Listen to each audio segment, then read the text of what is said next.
Hey there, everybody, comedy lovers. I'm here. I was going through my emails and I came across something very interesting. Again, it's from change.org. The head of the message says, "They let my father die." This past New Year's Eve was one of the worst nights of my life.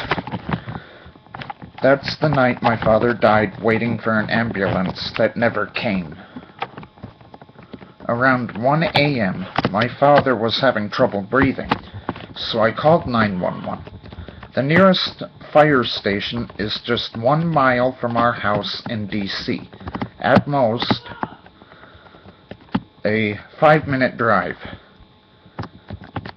Firefighters arrived in just 10 minutes, but no ambulance.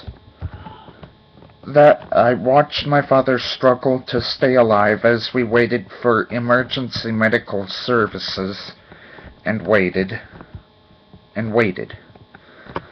The ambulance that finally came, 40 minutes later, wasn't even from D.C. It had come from another state entirely.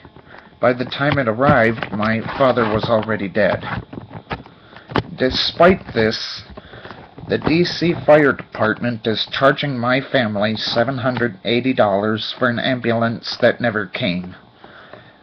I started a petition on change.org demanding that they waive the fee. Will you click here to sign? So why did my father die waiting for an ambulance when there's a fire station just a mile out from our house? Turns out that on New Year's Eve, nearly 1/3 of DC's firefighters called in sick, meaning the ambulances sat empty in the fire stations. Long response times are a huge problem for ambulances, firefighters, and the police in cities all over America. The D.C. Fire Department needs to see that it can't just let my father die and then take my family's money. My father was 72 years old, a retired Air Force veteran. He did not have to die on New Year's night. Hey, my family certainly shouldn't be charged money for the reason he did.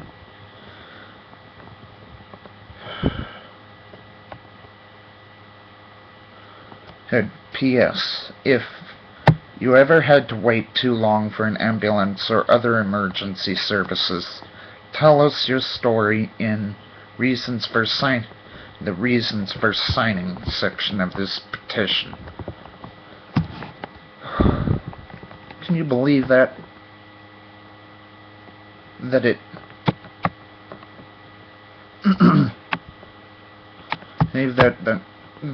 ambulance had to come from another state. It wasn't even in Washington. It wasn't even in D.C.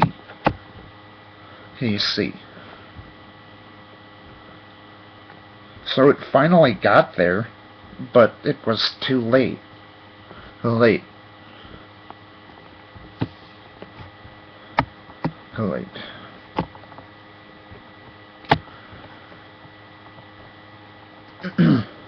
I'm not gonna stand for this. And the reason I made this video is to hopefully get more votes in.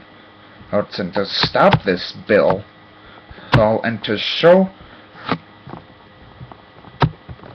the firefighters that we're not going to be standing for this.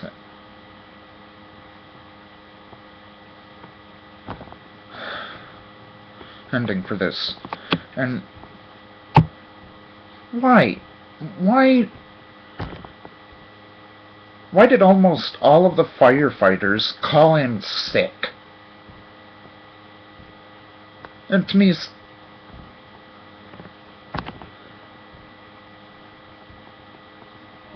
If I would have been there, I would have tried to put that fire out. I wouldn't have cared if I was alone.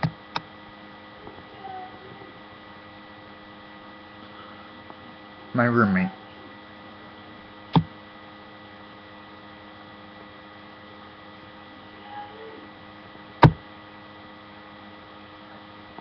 Um,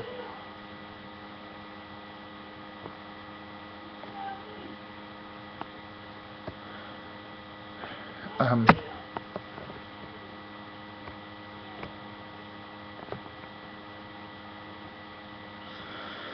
I cannot believe okay. This story really, really makes me want to cry. I feel so bad. Oh, bad for this guy. He's, they basic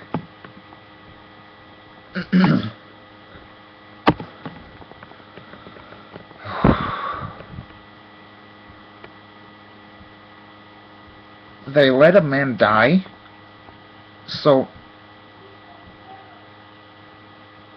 they killed him? Hold him? Oh.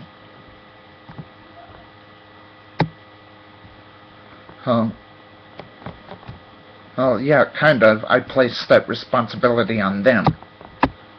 But to go and take their family's money? Seriously? Seriously? Where's the logic in that?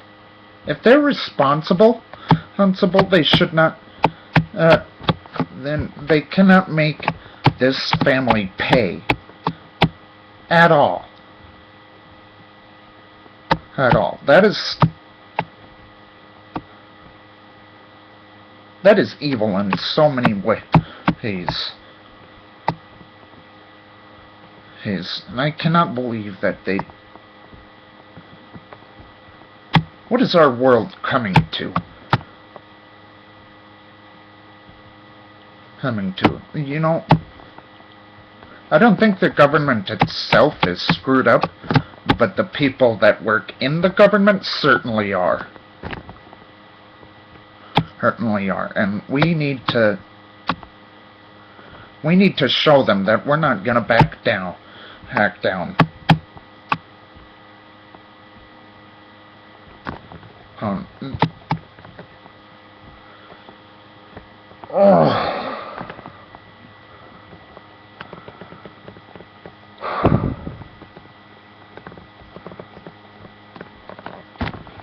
It's taking everything in me not to scream out.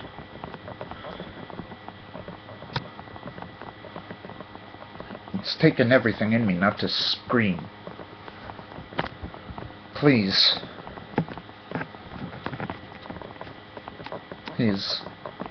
If you have any decency in you, if you have any feelings in you, please vote.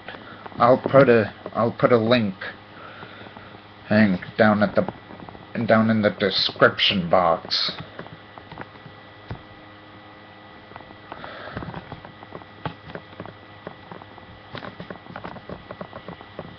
I am so frustrated right now. It's my head.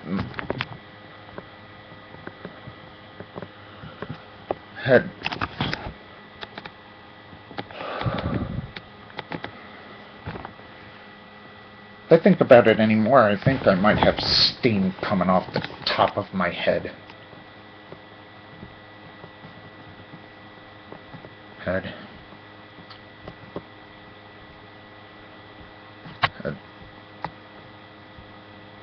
Situations like these, I don't know how. Even for people in the government, why can they not be held responsible?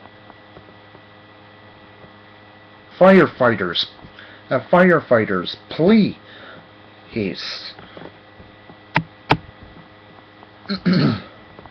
He's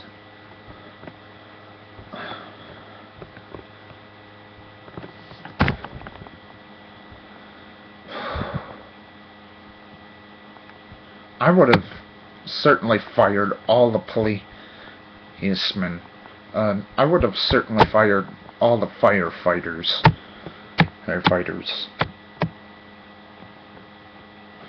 in my station if they were that lazy. I mean, I know some of them were sick, but and I can excuse one or two of them. Anyway, see you guys later.